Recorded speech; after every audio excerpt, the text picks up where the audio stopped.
दुनिया का सबसे पावरफुल ग्रुप जो सिलिकॉन वैली को रूल करता था, एक ऐसा ग्रुप जिसमें एक नहीं, दो नहीं, पूरे 14 बिलियनियर्स और मल्टी मिलियनियर्स थे। ये लोग दुनिया की बड़ी बड़ी कंपनीज के फाउंडर और को फाउंडर हैं। YouTube, Twitter, Reddit, Yelp, OpenAI, Tesla, इन सब को क्रिएट करने में या ग्रो करने में इन्हीं का हाथ है। और इस ग्रुप का नाम है द पेपैल माफिया। लेकिन पेपैल माफिया ग्रुप बना कैसे? इतने स्ट्रॉन्ग माइंडेड पीपल एक साथ क्यों आए थे? और सबसे जरूरी, ऐसा क्या हुआ कि पेपैल माफिया ग्रुप आज नहीं रहा? जानेंगे इस वीडियो में।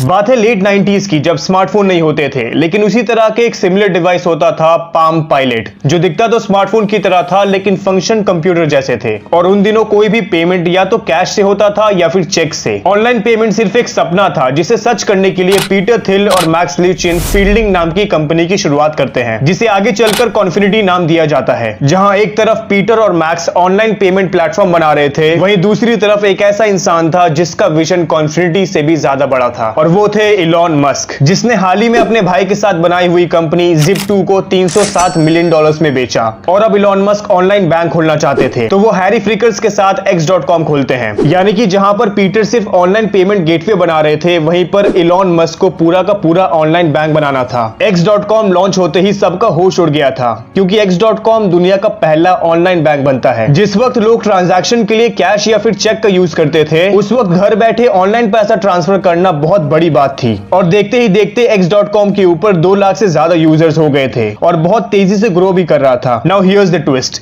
X.com एक ऑनलाइन बैंक था और कॉन्फिनिटी एक ऑनलाइन पेमेंट गेटवे, तो दोनों एक दूसरे के राइवलरी बन गए। और यहाँ से शुरुआत होती है पेपैल की। पीटर थिल ने कॉन्फिनिटी का नाम चेंज करके पेपैल रख दिया और उसे ऑफिशियली एक पेमेंट गेटवे की तरह लॉन्च कर दिया। अब तक पेपैल और X.com एक दूसरे के राइवलरी थे, लेकिन एक कंपनी ने इन दोनों को साथ ला दिया और वो थी eBay। eBay एक ऑनलाइन B2B प्लेटफॉर्म था जो उस वक्त बहुत तेजी से ग्रो कर रहा था। लेकिन eBay में एक प्रॉब्लम थी। eBay के पास ऑनलाइन गुड्स बायर्स और सेलर्स तो थे, लेकिन पैसा ट्रांसफर करने की सुविधा नहीं थी, जिसके कारण ऑनलाइन गुड्स बायर्स और सेलर्स के ट्रांजैक्शन होने में 5 से 6 दिन लगते। क्यों? क्योंकि उस वक्त कोई भी रास्ता नहीं था कैश और चेक के अलावा। तो यहाँ पर एंट्री होती है X.com और पेपैल दोनों की। तो देखो, eBay के कस्टमर को कोई भी ट्रांजैक्शन करने के लिए सबसे पहले X.com पर अपना अकाउंट बनाना पड़ता, और पेपैल उस ट्रांजैक्शन को सक्सेसफुली प्रोसेस करती थी, जिसके कारण जो ट्रांजैक्शन को 5 से 6 दिन लगते थे, वो सिर्फ 24 घंटे में होने लगे। एंड पेपैल X.com के साथ काम करने लगा। लेकिन तब भी एक प्रॉब्लम थी। जिस तरफ X.com ग्रो कर रहा था, प्रॉफिट में था, वही दूसरी तरफ पेपैल लॉस में थी। वो दिन के $1 लाख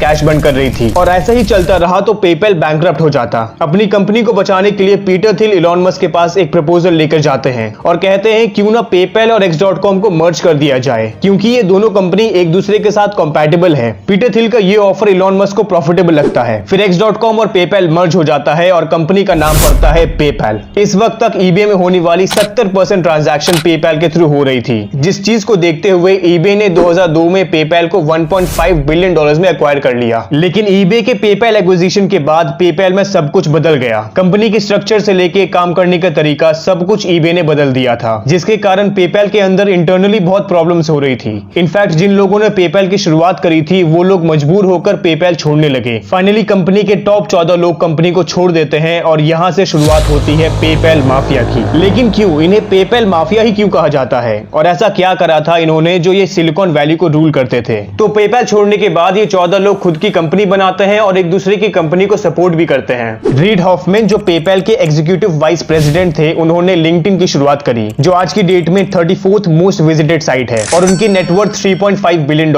है। ल्यूक नोसिक जो पेपैल के वाइस प्रेसिडेंट थे मार्केटिंग डिपार्टमेंट में, वो पीटर थिल के साथ मिलकर फाउंडर्स फंड की शुरुआत करते हैं और उनकी नेटवर्थ $1.5 बिलियन है। इनफैक्ट फाउंडर्स फंड की सबसे पहली इन्वेस्टमेंट इलॉन मस्क के स्पेसएक्स में होती है। फिर केन हॉरी जो पेपैल के चीफ फाइनेंशियल ऑफिसर थे, वो भी फाउंडर्स फंड के अंदर पीटर थिल को ज्वाइन करते हैं, जिनकी नेटवर्थ $1.5 बिलियन है। उसके बाद जेरी स्टॉपमैन जो वाइस प्रेसिडेंट थे पेपैल के इंजीनियरिंग डिपार्टमेंट में, वो एक कंपनी की शुरुआत करते हैं जिसका नाम था येल्प। फिर आते हैं रॉल्फ बोथा जो सेक्वा कैपिटल के पार्टनर हैं, और फिर आते हैं जावेद करीम, चैड हर्ली और स्टीव चेन। इन तीनों ने मिलकर ऐसे प्लेटफॉर्म की शुरुआत करी जिसपे आप ये वीडियो देख रहे हो, YouTube।